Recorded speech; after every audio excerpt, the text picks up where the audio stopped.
Hey guys, welcome to the shop. Today's video we're covering a Ruger number 1.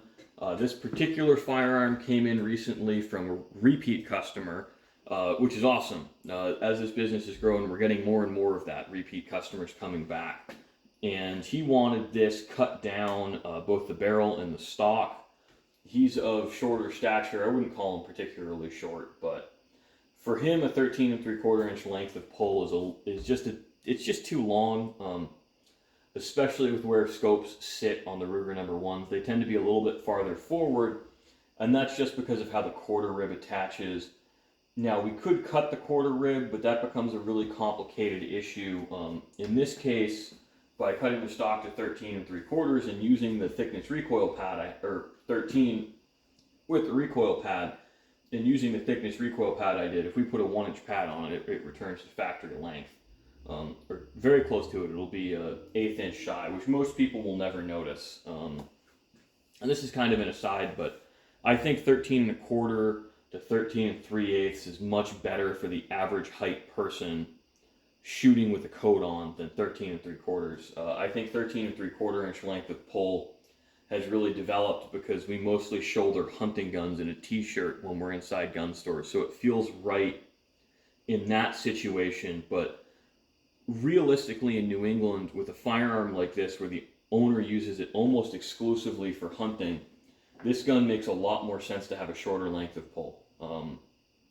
This is just kind of my hot takes, but I think even someone, I'm 6'4", 13 and 3/4 inch length of pull, depending on what time of year it is and how bundled up I am, can be a bit long. And we see it a lot with African rifles too, but one of the considerations with those huge, heavy elephant guns and dangerous game guns is hitting yourself in the face with a thumb. Now, from what I've seen, this particular owner will hold the firearm as such. He does not wrap his thumb around the grip because he actuates the safety like this. So for him, a shorter length of pull is really a non-issue. We don't have to worry about him hitting himself in the face. Now, for those of you who are kind of briefly familiar, or have a passing familiarity, I should say, on the Ruger number 1s, they've been made on and off for years. You have the Ruger number 3, which is a simplified model. This is a Southport-made gun. The era in which this gun was made was before Ruger started making barrels in-house, so you could get a Douglas barrel or a Wilson barrel. Based on how well the customer reports the shooting, I think it's probably a Douglas. I do have a little bit of a bias towards them. I'm really starting to like them. Whether or not they're the best target barrels in the world is really up for debate. I don't know if they are. I don't represent them as such. But for hunting rifles, I've never had anyone complain about the accuracy of using a Douglas barrel for a hunting gun, especially something like this where the barrel isn't really free floated. You have a lot of goofiness. Just verify the firearms are unloaded, with how the forend sits on its hanger, and you have a screw coming in at an angle, and it really compresses the wood. These are not free floated for the most part. You can modify them to free float them, but it's not necessarily realistic. So this is a good shooting gun. They do have some ergonomic quirks, which is it's very difficult to get a scope low enough that it's really comfortable to shoot with this type of cheek piece that also clears the quarter rib. Now, in my opinion, it would be fine to cut this, but what we would run into in that case is I'd have to cover up not just a screw hole, but I believe there's a dowel. The first dowel is right here, so there's a dowel pin on each end. And that's tricky and that's really tough. It makes modifications and rebarreling on these quite a bit more work than on your average rifle.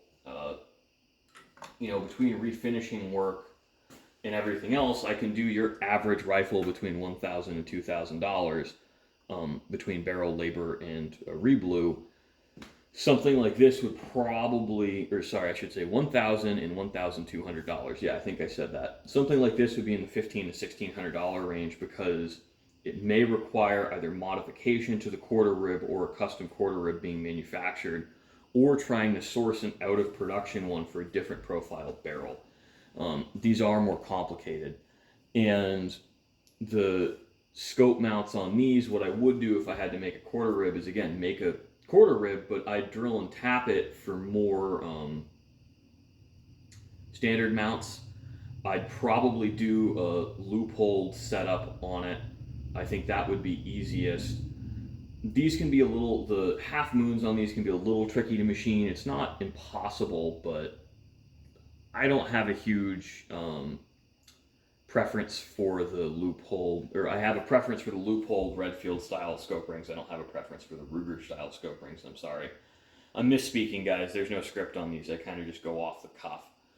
So thanks for watching. These guns are really interesting. I do have a fondness for Ruger firearms because I really cut my teeth sweeping up at a shop that was doing gunsmithing in the old Ruger factory down in Connecticut. And my first gun I really ever fell in love with was a Ruger 1022. And my first centerfire gun I really fell in love with, at least rifle I should say, my first centerfire rifle I fell in love with was a Howa 1500 that had been imported as a Weatherby Vanguard Deluxe. So I have a huge soft spot for Rugers and the Howa 1500s and Weatherby Vanguards just for those reasons. You know, the Rugers are sometimes tougher to work on because they're weird and they're really hard to get parts for. But a gun like this really does have a lot of charm in its simplicity. You know, they're very solidly made. You just pick them up and you handle them. They feel as quality as they are.